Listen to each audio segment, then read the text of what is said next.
Bismillahirrahmanirrahim. Assalamu alaikum to all of you students. Today we are discussing Prisoner of Zenda in class second year. It is really important and beneficial for every student. You have to be followed for your board examination because you know about it. In the board exams the MCQs will be marked 40. So you will be very careful about it. 40 marks are very important for your grading point of view.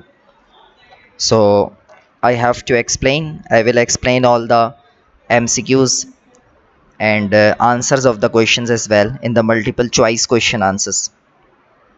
So firstly, this is Prisoner of Zenda. सबसे पहले हम Prisoner of Zenda को discuss कर रहे हैं second year में. आप cursor देख सकते हैं स्टूडेंट, ठीक है. कर्सर और फिर हाईलाइटेड जो आंसर्स होंगे वो आंसर जो है वो करेक्ट होगा. Number 1, the prisoner of Zenda was published in May 1894 में जो है इसकी पब्लिकेशन हुई थी, पब्लिश्ड हुआ था prisoner of जेंडा.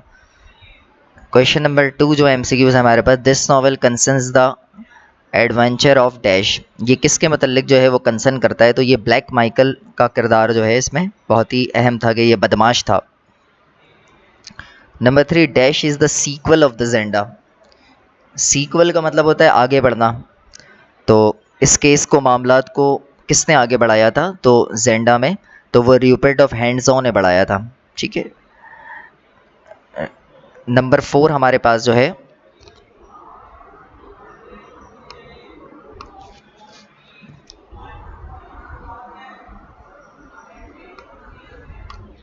Rudolf Elphberg is a young gentleman in the fictional land of Ruritania का जो है वो ये यंग जेंटलमैन था, Rudolf Elphberg. Number 5, Rudolf is charming, witty and dash. Rudolf जो है वो चार्मिंग था, विटी था, अक्लमंद था और करेजियस था, हौसलामंद था. इसी तरह से नंबर 6 जो है हमारे पास, he sets out a supposed fishing expedition to Tyrol but intends to see Rudolf of the dash crowned in स्ट्रेल्सो.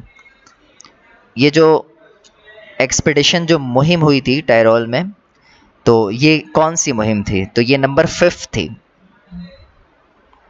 6 student, he sets on a supposed fishing expedition to Tyrol but intends to see Rudolf the dash crowned in स्ट्रेल्सो.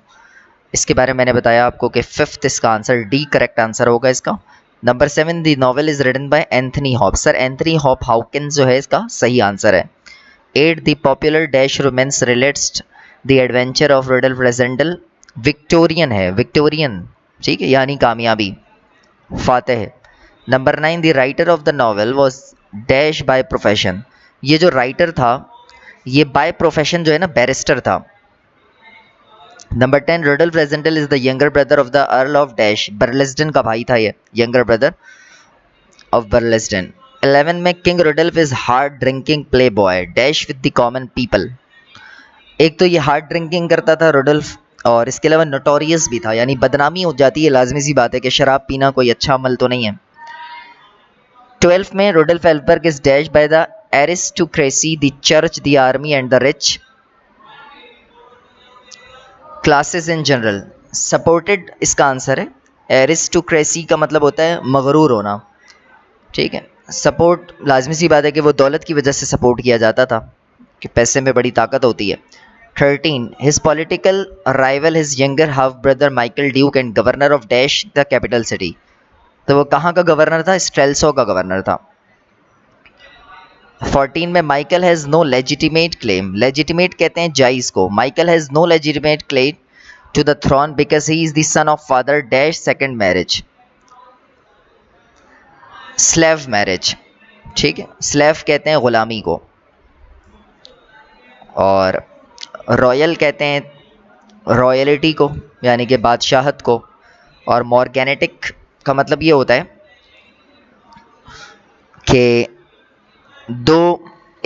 यानी कि आप ये समझें कि एक का ताल्लुक royal family से हो और दूसरे का ताल्लुक जो है वो गरीब फैमिली से हो, लोअर रैंक से हो. इन दोनों के दरमियान जो है वो मैरिज सेरेमनी होना, ये मॉर्गेनेटिक कहलाएगा. इसका आंसर स्लेव होगा. 15 हमारे पास, dash is regarded as champion of Strelsau poor working classes and also is popular with the peasants in the countryside dash.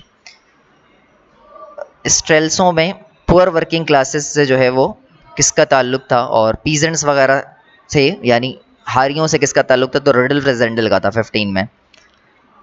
Let's talk about 16। The prisoner of Zenda is not exactly a dash novel, fantasy. Fantasy नहीं है ये, हमारे पास जो है खुश फहमी का मतलब फैंटेसी जो है वो कोई आप बहुत ही ज़्यादा ड्रीम्स की तरफ जाने की बात होती है। 17 the hero of the novel Rudolf Rassendyll is a true English gentleman who has too much dash has no motivation to work amounts, यानी कि उसे काम करने के लिए जो है वो अमाउंट्स की नीड नहीं थी। वो हीरो था रुडोल्फ रेजेंडल और अच्छा जेंटलमैन भी था, काम पैसों की नीड नहीं थी उसे। 18 he decide to visit the mythical country of Ruritania to watch the coronation of its king. There he find that he bears a striking dash to the king of that land. Resemblance कहते हैं मुशाबा होने को, शक्लें मिलना। 19 he was driven to his action feel thrilling journey by his anxious sister-in-law Dash who felt Rudolph was wasting his life doing nothing. तो रोज जो थी उसने अपने वक्त को ज़ाया किया और कुछ नहीं किया रोज ने। 20 on reaching Ruritania, Rudolf Rezendel was shocked to learn that the young king was his carbon copy. The only difference was that King Rudolf V did not have a shave, यानी कि उसकी did not have a shave, उसकी शेव नहीं थी। The Duke wanted to usurp the throne. Usurp कहते हैं गजब करना। The throne as well as Dash Princess Flavia who was already betrothed to King Rudolf. लाजमी सी बात है कि वो किंग रुडोल्फ से बेथ्रोड थी ना, यानी कि मंगनी हो चुकी थी, तो as well as marry Princess Flavia. Wanted to usurp the throne, तो उसकी ख्वाहिश यही थी कि वो अज़दिवाजी ज़िंदगी में जो है वो बंदे, इसका आंसर मैरी सही होगा। 22 since Rudolf Rassendyll resemble the king in every way he was to dash the king and he crowned as king Rudolf in the 5th in Strelsau. Impersonate कहते हैं नकाली करने को, ही वॉज टू इम्पर्सनेट।